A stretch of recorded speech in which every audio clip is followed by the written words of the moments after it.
Dan tadi tentu banyak hal yang dibicarakan, ada hal yang bisa di-share di publik, dan ada hal yang disimpan. Nah, yang tentu yang disampaikan adalah yang bisa di-share ke publik. Jadi yang pertama tentu tadi Pak Surya Paloh mengajak kita untuk bersyukur.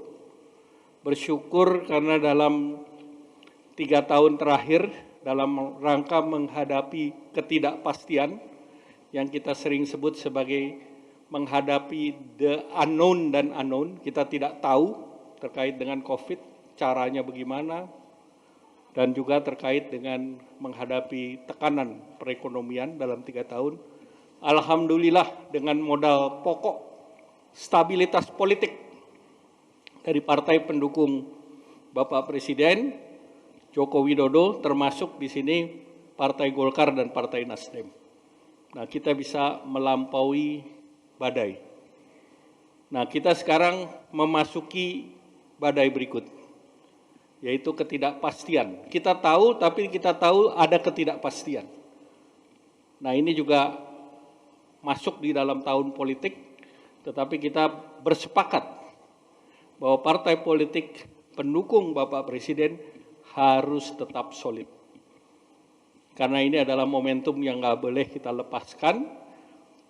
Pemerintah sedang mendapatkan kepercayaan dunia pasca G20, dan tentu stabilitas politik itu menjadi penting karena masih ada tugas-tugas pemerintah yang juga memerlukan kerjasama dengan parlemen atau partai politik, termasuk di dalamnya Perpu 1 terkait dengan pemilu, kemudian dengan pemekaran di Papua, Perpu 2 terkait dengan cipta kerja, dan berbagai perundang-undangan yang akan memuluskan pertumbuhan perekonomian, kesejahteraan sosial, dan perlindungan sosial ke depan. Jadi tadi kesepakatannya kita bersyukur kepada Allah Subhanahu wa Ta'ala sebagai dua partai politik bahwa kita bisa melalui dengan baik. Dan untuk itu komunikasi wajib hukumnya, sehingga kita saling tahu dan saling ada pengertian. Itu yang pertama. Yang kedua terkait dengan pemilu, sudah disepakati bahwa pemilu sesuai dengan undang-undang yang telah diterapkan. Nah, oleh karena itu seperti dalam pertemuan sebelumnya, Partai Golkar dan Partai Nasdem terus mendorong agar pemilihan umum itu dilakukan secara terbuka. Dan ini sudah jelas dalam pertemuan antara Partai Golkar dan Partai Nasdem. Tidak berarti bahwa Partai Golkar maupun Partai Nasdem adalah salah satu partai yang keterkenalannya di publik sudah lebih dari 99%.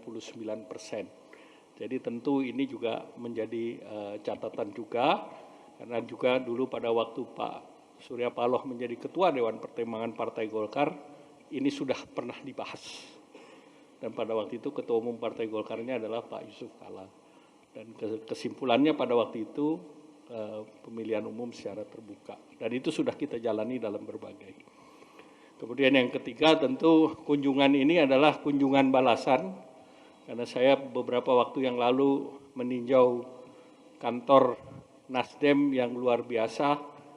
Dan kali ini saya juga menunjukkan kepada Pak Surya Paloh bahwa Golkar juga punya kantor yang juga fungsional.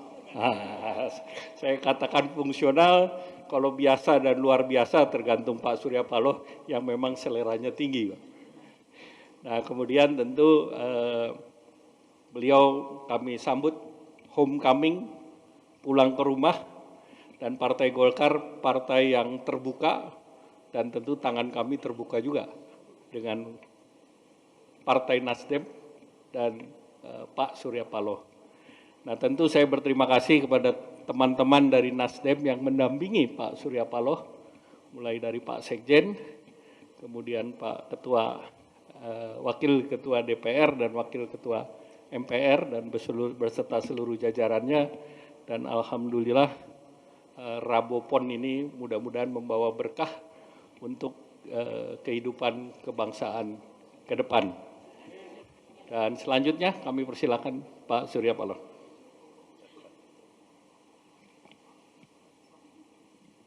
Assalamualaikum warahmatullahi wabarakatuh. Selamat siang dan salam sejahtera bagi kita semuanya. Tentu yang amat saya hormatin Ketua Umum Dewan Pimpinan Pusat Partai Golkar beserta seluruh jajaran pimpinan, sahabat saya Mas Agung sebagai Ketua dan Pakar, Mas Agus, Pak Sekjen, dan seluruh kawan-kawan lama, lebih khusus lagi Bung Erlangga, sebagai Ketua Umum juga saya anggap sebagai adik. Kami semuanya dari DPP Partai Nasdem tentu berterima kasih atas sambutan yang penuh kehangatan sebagai kunjungan balasan dari kami untuk membicarakan kondisional yang menyangkut dua aktivitas kepartian yang kami miliki masing-masing. Baik bagi kepentingan nasional khususnya, maupun lebih khusus lagi bagi kepentingan Golkar dan Nasdem.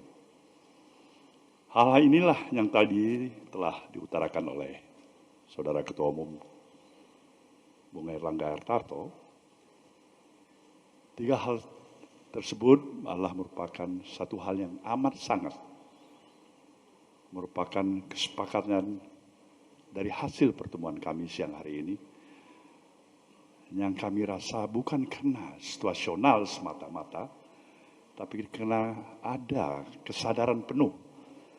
Itulah merupakan butir-butir pemikiran yang paling baik untuk kami bisa sharing dengan saudara, kawan-kawan semuanya pada siang hari ini. Hal-hal lain barangkali adalah apa yang dikatakan Bung Erlangga tadi. Keberadaan Partai Nasdem sampai saat ini adalah masih bahagian yang tidak terlepaskan dari maju mundurnya jalannya administratif pemerintahan di bawah kepemimpinan Bapak Presiden Jokowi dan Bapak Ma'ruf Amin. Nasdem amat berkepentingan dari seluruh apa yang telah dilakukan dan menurut apa yang kami rasakan, bukan hanya keberhasilan bagi kedua partai ini, tapi keberhasilan bagi rakyat Indonesia. Pemerintahan ini adalah pemerintahan yang wajib hukumnya bagi kami untuk menuntaskan roda administratif pemerintahannya secara baik dan sukses sampai akhir masa jabatannya. Jadi ini kembali lagi adalah penegasan yang saudara dengar untuk lebih mempertegas sikap kedua partai ini. Hal-hal lain tidak ada yang kami ingin utarakan pada saudara, tapi tentu kewajiban kami untuk menjawab pertanyaan-pertanyaan jika itu masih diperlukan oleh kawan-kawan semuanya. Terima kasih. Wabillahi taufiq wal hidayah. Wassalamualaikum warahmatullahi wabarakatuh. Waalaikumsalam. Silakan Mas.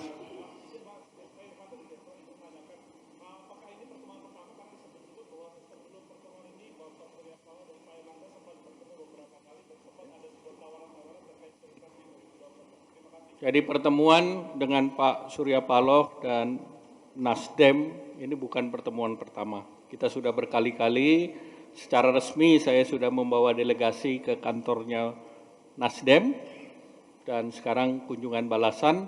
Tetapi di antara pertemuan-pertemuan itu kami sering berkomunikasi. Ya, silakan. Baik, terima kasih Pak. Saya Kenny dari jpnn.com mau menanyakan ke Pak Surya Paloh, kenapa Nasdem justru berkunjung ke koalisi lain, bukan merayakan kebersamaan dengan koalisi perubahan? Itu yang pertama, Pak. Dan yang kedua, adakah peluang Nasdem bergabung dengan koalisi Golkar, mengingat ada faktor historis Pak Surya Paloh dengan Partai Golkar? Terima kasih, Pak. Ini agak keringetan sedikit. Agak keringatan dikit ya. Baiklah, kenapa harus berkunjung ke Golkar? Prioritas bagi Nasdem. Ada satu romantisme, ada satu perjalanan, sejarah perjalanan kehidupan saya pribadi dalam usia yang saya capai sampai saat ini, jenjang karir politik saya yang saya capai hari ini. Saya harus jujur menyatakan pada saudara semuanya, 16 tahun usia saya sudah berada di barisan Golkar. Tambah 43 tahun cukup lama itu, lebih setengah abad rasanya. Jadi di Golkar sendiri ada 43 tahun, baru kemudian ada Nasdem kan. Jadi terlepas apapun juga kekurangan satu sama lain, tapi modal kebersamaan, catatan sejarah, saling pemahaman. Nggak salah dibilang alumni Golkar, ya itu memang benar adanya. Jadi prioritas. Kenapa yang nggak beri yang lain? Yang lain kita memang baru mencoba. Ya. Baru mencoba. Apakah perlu akan mungkin bergabung dengan KIP? Ya sama-sama mungkin KIP juga bergabung sama Nasdem kan? Jadi probability kemungkinan itu masih terbuka. Baik, terima kasih.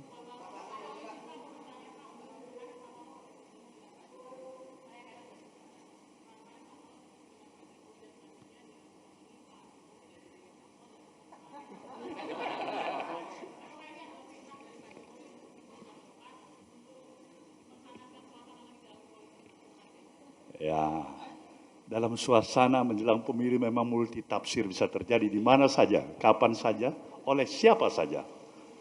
Tapi yang jelas bahwasanya pertemuan dengan Bapak Presiden Jokowi itu ada dalam waktu yang relatif seperti biasanya. Cukup panjang kalau menurut saya untuk waktu seorang Bapak Presiden ya. Lebih dari 1 jam 20 menit lebih ya. Saya tidak melihat ada perubahan suasana penerimaan baik dalam apa saja yang saya pahamin dalam pemaham komunikasi ya yang biasanya terjadi. Jadi ini yang pertama. Ada perintah Pak Jokowi nggak supaya ketemu dengan Golkar? Secara lisan nggak ada. Saya nggak tahu suasana batin beliau. Tapi yang saya tahu bahwasanya semuanya kami, baik Presiden Jokowi, saya, Mas Erlangga, dan semua harusnya partai-partai koalisi pemerintahan memprioritaskan suasana yang kondusif. Ya agak sejuk kita begitu. Bagaimana kita memprioritaskan kepentingan publik yang merindukan pemerintahan yang kuat, tapi tetap menjaga empati nurani publik yang terjaga untuk sesuatu keadaan yang seperti ini. Dan saya pikir itu yang mau kita capai dan itu saya yakin ada, masih tetap kuat di diri seorang Presiden Jokowi. Jadi arti kita bagi Nasdem memberikan statement, memberikan dukungan atas kepemimpinan beliau, ini bukan hanya sebagai retorika dan kepentingan sesaat. Ya memang ada keikhlasan. Lain halnya kalau memang ada kebijakan dari beliau. Nah itu enggak ada masalah bagi saya. Jadi artinya apapun kebijakan yang terbaik. Masalah reshuffle sederhana untuk saya ulangin. Sepenuhnya hak prerogatif Presiden. Jadi kalau ada yang menyatakan reshuffle lah, inilah. Ya kita memang harus bisa pahamin. Ini proses dalam pematangan dan kematangan berpolitik di negeri ini. Ya, itu bagi kita semuanya. Ozi Pak dari Antara, izin Pak beberapa waktu yang lalu, apakah ada agenda beberapa waktu ke depan untuk bertemu PDI Perjuangan? Kira-kira mungkin apa yang bisa dibicarakan kayak gitu? Terima kasih. Saya pikir keinginan untuk itu sih ada aja, tinggal atur aja. Kita kasih kode-kode dulu. Kita minta barangkali bagaimana kapan Ibu Mega ada waktu yang baik. Ya kan? Mudah-mudahan suasana kebatinan sama. Harapan penerimaan sama. Jadi jelas ada dong. Itu intinya. Jadi harapan kita bersama. Semuanya kita mempunyai kepentingan untuk membawa misi. Bagaimana bangun kesadaran masyarakat. Kematangan mereka di dalam menyerap informasi, mengolah informasi, dan menjaga common sense, sekaligus menjaga kepentingan stabilitas nasional untuk bersama-sama membangun kemajuan bangsa ini. Itu aja harapan yang paling penting. Baik? Pak, izin Pak, Tatang dari Baik, terakhir. Kompas.com. Mbak, silakan. Satu saja.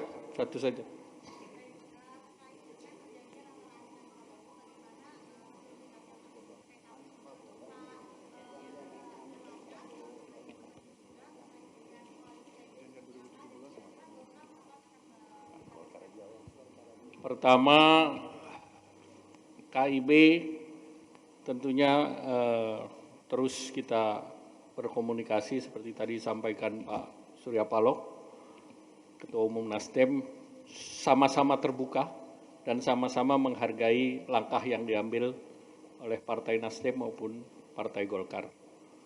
Nah, tentu terkait dengan waktu, tentu waktunya akan ditentukan kemudian, dan tadi juga kami bersepakat bahwa kita menghadapi hal-hal yang terpenting untuk negara dulu, yang terpenting untuk pemerintah dulu.